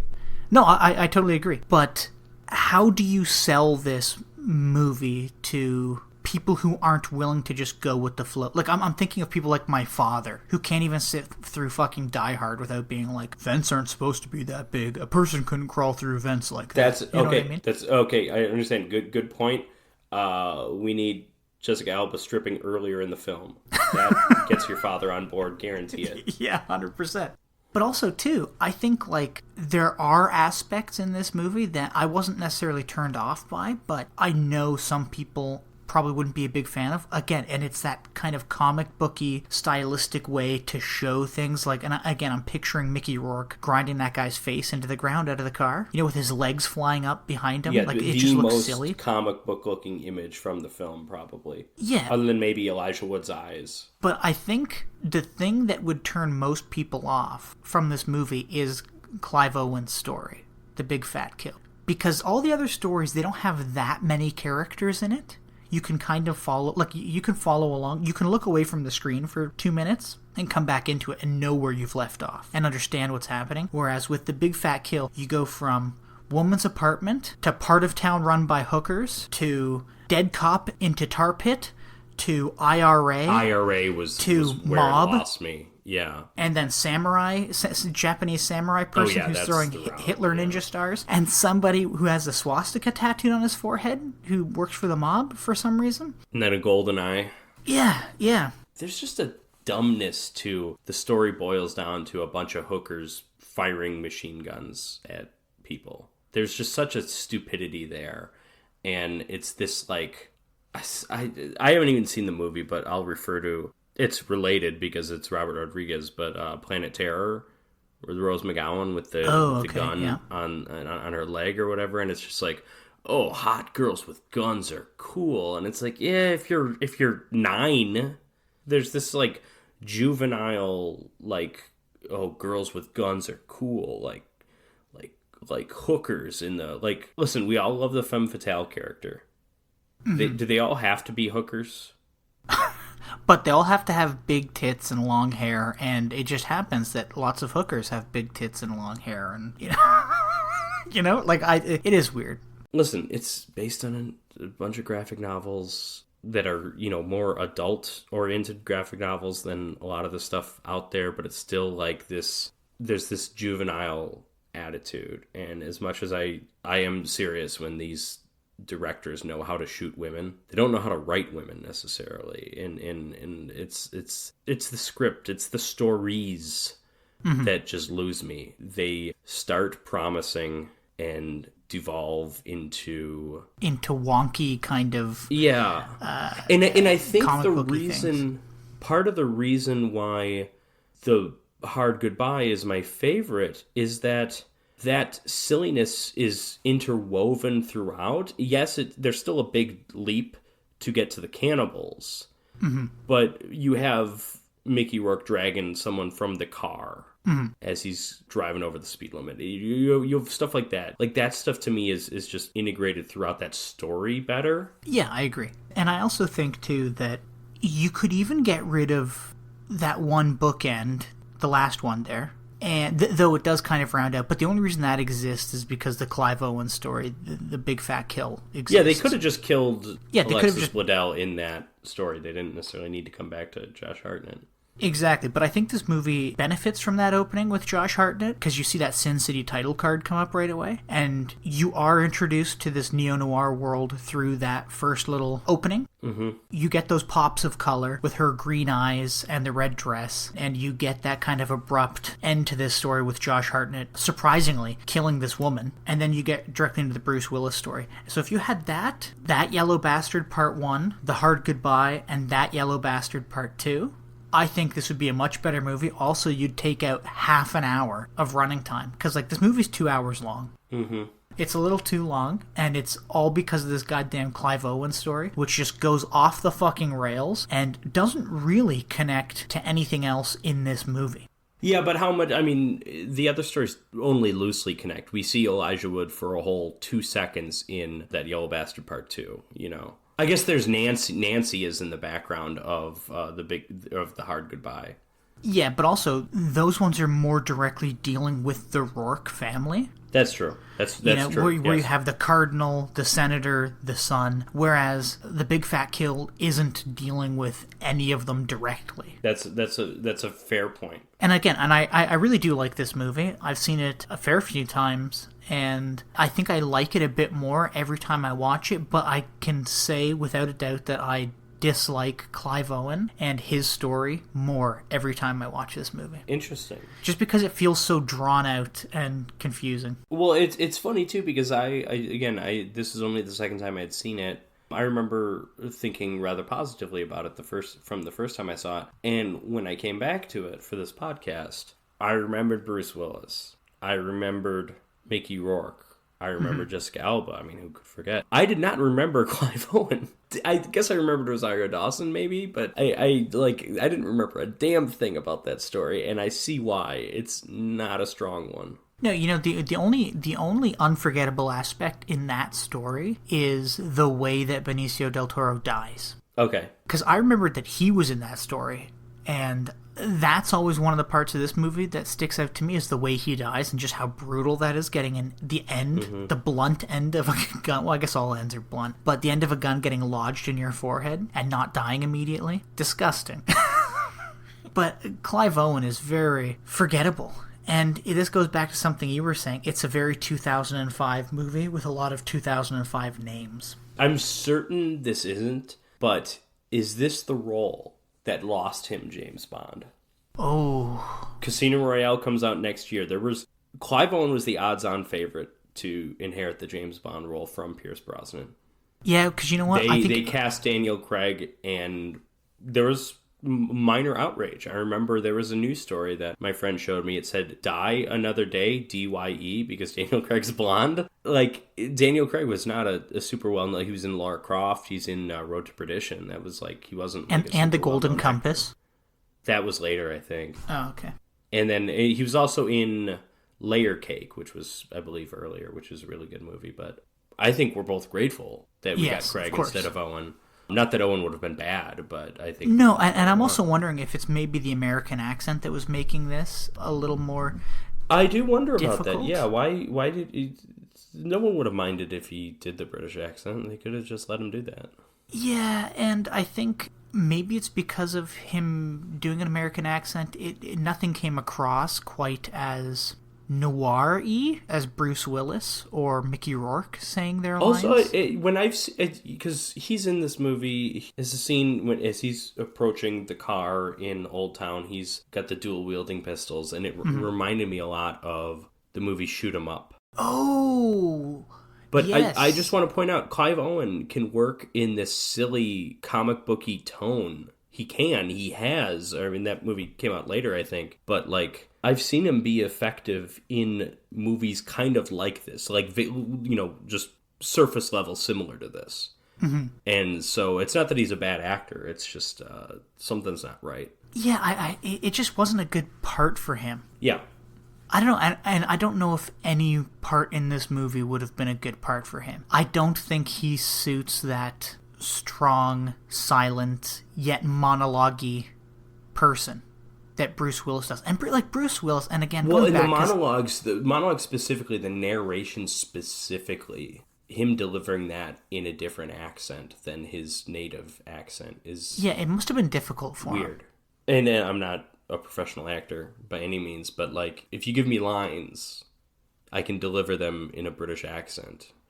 If I'm just like, acting, I could do the to be or not to be speech. I still have most of that memorized from high school. I could do that in an accent. If you have me just narrating, obviously the lines are written, but it would just be different. It would just be weird. And if it's obviously certain dialogue sounds better in different accents than it, like, that accent needs to come from again, I don't even know what it is. It sounds great coming from Bruce Willis. It sounds bad coming from Michael Madsen. It sounds bad if it's spoken by someone who's consumed nothing but cigarettes and cocaine for the last 35 years. Yeah. It sounds good if it's Bruce Willis. It sounds good if it's Mickey Rourke. Maybe it sounds good if you've been in a motorcycle accident that almost killed you. I don't know what it is. I'm wondering. People in this. Listen, Elijah Wood would have been bad with these lines too, but he doesn't say anything. Yeah, he would have been. Yeah, I can't imagine Elijah Wood giving noirish narration dialogue. I can't imagine him with that. Powers Booth, sure. Yeah, Powers Booth can do anything because of that fucking name. I'm wondering if we went back and listened to Clive Owens, to his lines. I'm wondering if we went back and listened to them, would it sound flat? And again, if it's because of the accent, I can understand, but he almost sounded emotionless. He's a professional actor. It's got to be more than that, because it almost sounded emotionless, right? Where Bruce Willis's lines, he had weight behind those lines. And even Mickey Rourke. There's the hard-boiled stoicism, but there's still feeling there. There's an old man for... A lone man dies, a little girl lives. Fair trade-off. Like there's weight to everything he's saying. He does that stoicism, but he still puts a layer of emotion there. I would say the same for Mickey Rourke. Yeah, Clive Owen, it's just the stoicism. Yeah, there is nothing behind those lines. It's like when you meet. It's like when you're talking to a friend and don't have any, but go on. It's like when you're talking to a friend and you tell them a joke that they don't find that funny, and they laugh, but you can see that they're not laughing in their eyes. You know what I mean? Yeah, I'm just thinking the amount of jokes of yours that I've laughed at. Oh, fuck. See me. Fuck you. No, that's perfectly fair. And listen, am I going to be a little bit more critical on actors, having just a week ago seen Sir Kenneth Branagh in King Lear on stage? Yes. Kenneth Branagh's not coming through that door, ladies and gentlemen. We've got Clive Owen. What are we going to do? I don't know. Got a lot of attractive women here. They're acting. Jessica Alba, I've never thought of Jessica Alba as a great actress, but she's perfectly fine in this film. Yeah. She's good. Yeah. We were talking about how creepy that love story is, but you can look at it from the perspective of she's a traumatized person. She has no one in this world but him. You would hope she doesn't look at that in a romantic way, but she does, because she doesn't have a father figure to say, no, this is wrong. Yeah. All in all, I think this is a really good movie. I'm not going to call it one of my favorites. I'm not going to call it a great movie, but it's a good movie that I enjoyed. And if it wasn't for Clive Owen and his story, I would probably like this a little more. But unfortunately, we can't change that, even though I wish we could. There is an extended cut if you want to see more Clive Owen, I guess. I don't know. No, thank you. I'm over it, dude. I wonder if in the extended cut, Nick Stahl's balls get ripped off a third time. That'd be pretty funny. I'd watch that. I think that's the only thing that's added for the extended cut. It just happens again. They reconstruct him. For a third time. They get Lee Majors in there to reconstruct him. And, I don't know. But yeah, so Jim, which of these two films, Escape from New York or Sin City, do you prefer? It might be an unpopular opinion, but I'd have to go with Sin City. Just because it's stylistically pleasing. Mm-hmm. Things are happening. I like the stories. I like the characters. I like the noir-ness, the noir aspects to it. Mm-hmm. I love the artistic use of color throughout these stories. And to compare it to a movie like Escape from New York, it's kind of a shame, because if we were doing like a shitty movie, I'd be like, oh, Escape from New York. But it's just kind of a boring movie. And even though I enjoy it, and I really love Kurt Russell, and I really love John Carpenter. He's the best. Yeah. Lee Van Cleef is the best. Yeah, of course. Yeah, Tom Atkins is the best. Yeah, and Lee Van Cleef has a cool little earring. There. And I think that's cool, too. Adrienne Barbeau's cleavage is the best. You know? Oh, absolutely. Except for Carla Gugino. Yeah, she's gorgeous. Just drop dead gorgeous. But compared to Sin City, it's a very slow... It is. Boring movie, unfortunately. Sin City just has all the aspects of, I guess, a comic book movie that I would want. It is very much like anime, and as we have learned from 100 episodes, I assume, roughly, I like anime. Yeah, we're right about there, yeah. So that's about it. So how about you, Patrick? Which one do you like more? It's pretty close for me, but I am going Escape from New York. It was very close to me. Mm-hmm. I had only seen each film once before. I was going into this expecting to pick Sin City. Yes. I was expecting to pick Sin City. Sin City was actually the first one I saw. I did the reverse order, double feature, and I saw Sin City, and I'm like, it's not quite as good as I remembered it. And then I saw Escape from New York, and it's like, it's about as good as I remember it. And it's like, it's close. I'll take Escape from New York. I think it boils down to, I didn't like the direction that the stories in Sin City went. And I understand there's a prior source material it's dealing with. It's a source material, quite frankly, that's not for me. And as for the story in Escape from New York, it goes where I want it to go. I think they get the most out of that story. I did not feel the same way about Sin City. I hesitate to say Escape from New York has heart, but I have a protagonist that entire movie that I'm intrigued to watch do his thing, Snake Plissken. We get obviously different protagonists in Sin City. I'm intrigued to watch two of them. Mm-hmm. And then there is Clive Owen dragging the movie down. But like even the ones I am intrigued to watch.